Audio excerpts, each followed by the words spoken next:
வணக்கம் பாலமுருகன். தேர்தல் பரப்புரையில் இந்த திருட்டு பய சீமான் என்ன பண்ணியிருக்காங்க கேட்டிங்கன்னா, கள்ளத்தோணி போட்டு கரண்ட் இழுத்த கதையா கள்ளத்தனமாக கம்பியை வளைச்சு அங்கே லைனில் இருந்து திருட்டுத்தனமாக கரண்ட்டை எடுத்து இவனுக்கெல்லாம் தேர்தல் பரப்புரை பண்ணியிருக்காங்க. அதாவது 4 நாளைக்கு முன்னாடி இந்த திருட்டு பய ஒரு கதை சொன்னான். யாருக்கு கதை சொன்னான்னு கேட்டிங்கன்னா, நம்ம முதலமைச்சர் இருக்கார் பார்த்தீங்கல்ல, டிஎம்கேல இருக்கக்கூடிய நம்ம மு.க. ஸ்டாலினை பற்றியும் அவங்களுடைய அப்பாவா இருக்கக்கூடிய கலைஞர் கருணாநிதியை பற்றியும் இவனுங்க வந்துக்கிட்டு ஒரு கதை சொல்லிட்டு இருந்தானுங்க. கலட்டிட்டு போகும்போது அவன் போயிடறான்ல, எல்லாத்தையும் கழட்டிட்டு விடும்போது போனான்ல, போட்டிருக்க டவுசரோட போறேன் பேசிட்டு போறான்.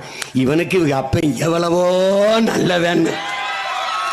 இப்ப அந்த அப்பன் யாரு தெரியுதா?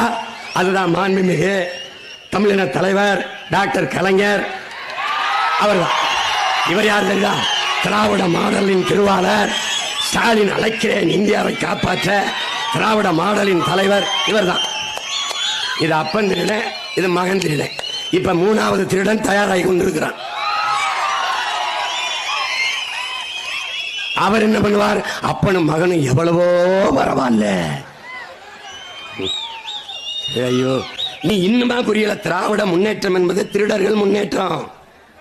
அதுவும் அந்த கதை ரொம்ப ரொம்ப கேவலமா ஒரு ஆபாச ஒரு 4ஆம் தர ஒரு 4 லெவல்ல பொது கூட்டத்துல வந்துகிட்டு அற்பத்தனமா பேசி இவனுக்கெல்லாம் ஆர்கசம் அடைஞ்சிட்டு இருந்தாங்க. தமிழ்நாடு அளவுக்கு இருக்கக்கூடிய சோசியல் மீடியால இருக்கக்கூடிய அனைவருமே கடும் கண்டனத்தை பதிவிட்டக்கூடிய விஷயம் நம்ம எல்லாத்துக்குமே தெரியும். அந்த மாதிரி இவன் பேசிருக்கக்கூடிய இந்த பேச்சு யதார்த்தமா இவன் பேசின பேச்சு கிடையாது. தமிழ்நாட்டுக்குள்ள ஒரு வன்முறை திட்டத்தை உருவாக்கணுங்கிற காரணத்துக்காக RSS போட்டிருக்கக்கூடிய ஒரு ஹிடன் அஜெண்டாவை தான் அங்கிட்ட அண்ணாமலை ஒரு பக்கம் செஞ்சுக்கிட்டு இருக்கானா, இங்கிட்ட சீமான ஒரு பக்கம் செஞ்சுட்டு இருக்காங்கிறத நம்ம அன்னைக்கே சொல்லியிருந்தோம். அதன் அடிப்படையில இவன் பேசியிருக்கக்கூடிய இந்த பேச்சுக்கும் இவன் இன்னைக்கு செஞ்சிருக்கக்கூடிய இந்த செயலுக்கும் எவ்வளவு பெரிய பொருத்தம் இருக்குன்னு கேட்டீங்கன்னா, இவன் நமக்கு ஒரு கதை சொன்னான், இப்போ நாம இவனுக்கு ஒரு கதை சொல்லுவோம். அதாவது தமிழ்நாட்டுக்குள்ள 14 வருஷத்துக்கு முன்னாடி ஒரு பிச்சைக்காரன் ரோட்டுக்கரையில சோத்துக்கு சிங்கி அடிச்சுக்கிட்டு இருக்கக்கூடிய பிச்சைக்காரன், அதாவது சுடுகாடா போய் படுத்து எழுந்திரிச்சுக்கிட்டு அடுத்த வேலை சோத்துக்கு இல்லாத ஒரு பிச்சைக்காரன் அரசியல்ல பெரிய அளவிற்கு வெற்றியே பெறாத, டெபாசிட்டே வாங்காத, ஒரு நாளனா காசுக்கு பிரயோஜனம் இல்லாத, ஒரு எந்த விதமான அடிப்படை கருத்தியலுமே இல்லாத ஒரு ஒட்டுண்ணி அட்டைப்பூச்சியை பார்த்துருக்கீங்களா? அட்டைப்பூச்சி. அந்த அட்டைப்பூச்சி மனுஷனுடைய உடம்புல போய் ஒட்டிக்கும். ஒட்டி மெதுவாக அதோட ரத்தத்தை ஃபுல்லா குடிச்சிட்டு அப்படியே ஃபுல்லா வயிறு நிறைஞ்சோன்னு கீழே விழுந்துரும் பார்த்தீங்கல்ல. அந்த மாதிரி ஒரு அட்டைப்பூச்சி கம்பெனியா தமிழ்நாட்டுக்குள்ள ஒருத்தர் இருந்தான்னு கேட்டீங்கன்னா, அப்படி ஒருத்தன் இருந்தான். அவன் யாருன்னு நான் சொல்லும் போதே உங்க எல்லாத்துக்குமே உங்களுக்கு தெரிய வந்திருக்கும். அவன் என்ன பண்ணினான்னு கேட்டீங்கன்னா, சரி தமிழ்நாட்டுக்குள்ள இருந்துகிட்டு ஒரு ஓலா வண்டியை உருட்டுவோம் அப்படின்னு சொல்லிட்டு தமிழ்நாட்டுக்குள்ள அந்த விபிசன கும்பலை வந்துகிட்டு அங்க இந்திய அளவில் இருக்கக்கூடிய RSS கம்பெனிகள் இருக்கு பார்த்தீங்கல்ல, அந்த கம்பெனிகள்லாம் என்ன பண்ணிருக்குன்னு கேட்டீங்கன்னா, ஆள் பிடிக்கிற வேலையை அப்ப செஞ்சுக்கிட்டு இருந்துச்சு. அப்போ சூப்பரா ஒரு ஆள் வந்துகிட்டு அவங்களுக்கு கையில மாட்டுச்சு. அதுதான் இந்த கபோதிங்கிற சொல்லிட்டு இருக்கக்கூடிய தன்னைத்தானே அதிபர்னு சொல்லிட்டு இருக்கக்கூடிய ஒரு கபோதி என்ன பண்ணான்னு அங்க போய் டீலிங், ஹிடன் டீலிங் போட்டுக்கிட்டு வந்துகிட்டு இங்க வந்து ஒரு கட்சி வச்சு நடத்தினா.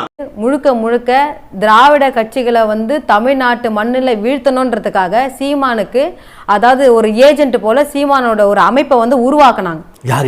யாரு உருவாக்குனாங்க அப்படின்னா, பாரதிய ஜனதா கட்சியும் ADMKவும். அந்த கட்சியை அங்க இருக்கக்கூடிய பார்ப்பன கும்பல்கள் எல்லாமே என்ன பண்ணாங்க, இங்க இருக்கக்கூடிய நாம் தமிழர்ல இருக்கக்கூடிய ஏற்கனவே ஒருத்தர் கட்சி வச்சு நடத்திக்கிட்டு இருந்ததையும் அந்த கட்சியை வாங்கி இவங்க கிட்ட கொடுத்து இவனுக்கெல்லாம் வந்து உட்காந்துக்கிட்டு என்ன வேலை பண்ணிட்டு இருக்காங்கன்னு கேட்டீங்கன்னா, தமிழ்நாட்டுக்கும் இந்தியாவுக்கும் சம்பந்தமே இல்லாத பக்கத்தில் இருக்கக்கூடிய இலங்கையில் இருக்கக்கூடிய உள்நாட்டு பிரச்சனை, அங்க தொப்புள் கொடி உறவா இருக்கக்கூடிய தமிழர்களுடைய நலன் சார்ந்து இங்கே இருக்கக்கூடிய திராவிட தலைவர்கள் அனைவருமே வந்துகிட்டு மிகப்பெரிய அளவிற்கு அங்க ஏதாவது சிங்கள காடையர்கள் மூலமாக அவர்களுக்கு ஏதாவது துன்பம் உண்டாச்சுன்னா முதல் குரலா இங்க இருக்கக்கூடிய திராவிட தலைவர்கள்லாம் போர்க்குரல் எழுப்பக்கூடிய சூழ்நிலையில இது எல்லாத்தையுமே ஒழிச்சு கட்டிட்டு தமிழ்நாட்டில் திராவிடம் அப்படிங்கிற கருத்தியலை ஒழிச்சு கட்டிட்டு இங்க வந்துகிட்டு தேசிய கட்சியாக இருக்கு தன்னை அறிவிச்சிட்டு இருக்கக்கூடிய RSS சித்தாந்தத்தை பரப்புவதற்காக ஒருத்தன் கும்பல் எடுத்துக்கிட்டு ஒருத்தன் வந்திருக்கிறான்னா அவனுக்கு பேர் என்னங்கிறது உங்க எல்லாத்துக்குமே தெரியும்.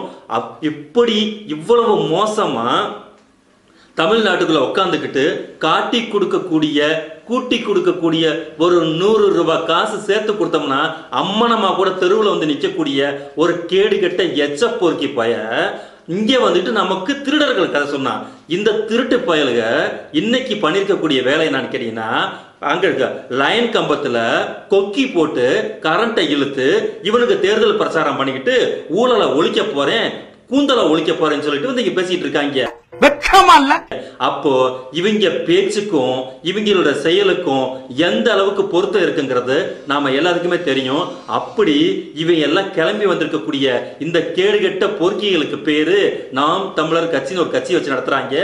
அந்த கட்சிக்கு தலைவருங்கிற ஒருத்தர் வந்துகிட்டு நாம் தமிழர் கட்சியோட தலைவன் தலைமையோட போட்டு ஒருங்கிணைப்பு அடிக்கிறானா. அந்த ஒருங்கிணைப்பு அடிக்கிறவனோட பேர் என்னன்னு கேட்டீங்கன்னா சீமானா. ஒருங்கிணைப்பாளருக்கும் தலைவருக்கும் வித்தியாசம் தெரியுமாடா குருட்டு முண்டமே. ஒருங்கிணைப்பாளர்னா அங்க ஒரு 10 பேர் இருப்பாங்க, 15 பேர் இருப்பாங்க. அனைவரின் வார்த்தைக்கு கட்டுப்பட்டு செயற்குழு பொதுக்குழு எல்லா குழுவும் கூட்டி அவங்களுடைய முடிவுக்கு பிறகு அறிவிக்கிறது தாண்டா ஒருங்கிணைப்பாளர். நீ ஒருங்கிணைப்பாளர்ங்கிற பேரை வச்சுக்கிட்டு நான் தான் அதிபர், நான் தான் கட்சி, நானே தமிழர், நானே நாம் தமிழர் கட்சிக்குரிய அதிபர், நான் சொல்வதுதான் இங்க எல்லாமே சட்டம், எவனுக்கும் இங்கே தனிப்பட்ட முறையில் இந்த கட்சியில கான்ட்ரிபியூஷன் கிடையாதுன்னு சொல்லி நீ அறிவிக்கிறேன்னா நீ தெளிவா தான் இருக்க. நீ வந்து காசுக்காக காட்டி கொடுக்கறது தெளிவா இருக்க. ஆனா உங்ககிட்ட கும்பல் அடிச்சுக்கிட்டு ஒரு கும்பல் இருக்காங்க பாரு, படிச்சவன் படிக்காதவன், டாக்டர்ஸ், இன்ஜினியர், பேராசிரியர்னு வெக்கமே இல்லாம வெளியில சொல்லிட்டு அலையறாங்க பாரு. அவங்கள தான் நாங்க பார்த்து கேட்கிறோம். அவன் இது நாள் வரைக்கும் எங்க கிட்ட சொல்லிருக்கக்கூடிய விஷயத்த நாங்க பகுத்து ஆராய்ந்து பார்த்து இவன் இவ்வளவு பெரிய 1ஆம் நம்பர் ஒழுச பய அப்படின்னு சொல்லிட்டு நாங்க உங்கள்கிட்ட அறிவிச்சிருக்கோம்.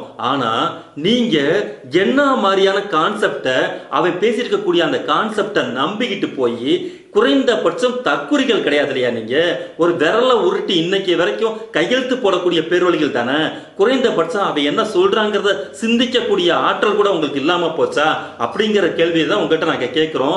அந்த கேள்வியின் மூலமாகத்தான் இவன் பேசியிருக்கக்கூடிய பேச்சுக்கும் இப்போ இவன் நடந்துட்டு இருக்கக்கூடிய இந்த செயலுக்கும் குறைந்தபட்சம் ஏதாவது ஒரு சம்பந்தம் இருக்கா? எத்தனையோ அரசியல் கட்சிகள் இங்க இருக்கிறாங்க, எத்தனையோ அரசியல் கட்சிகள் தன்னுடைய தேர்தல் பரப்புரையை செஞ்சுட்டு இருக்காங்க. இவ்வளவு சீப்பா இவ்வளவு கேடு கிட்டத்தனமா ஒரு தலைவர் வந்துகிட்டு தேர்தல் பரப்புரையை நடத்தி நீங்க பாத்துருக்கீங்களா? பொது வெளியில அங்க வந்து நின்னுகிட்டு போதைய போட்டு ஃபுல்லா சரக்க போட்டு சலம்பிக்கிட்டு இருக்கான் அந்த ஆளு. அங்க வந்துகிட்டு நான் அனைத்து இந்திய அண்ணா திராவிட முன்னேற்ற கழகம், இவங்களுக்கு எல்லாம் வெக்கமா இல்ல. இப்ப அடுத்த என்னடா இங்க வந்து நின்னுகிட்டு திருட்டு லைனை போட்டு எழுதுகிட்டு உங்களை வந்துகிட்டு தமிழ்நிலத்தை வாங்கி தர போறேன், அதிபராக போறேன் பேசிட்டு இருக்கானே.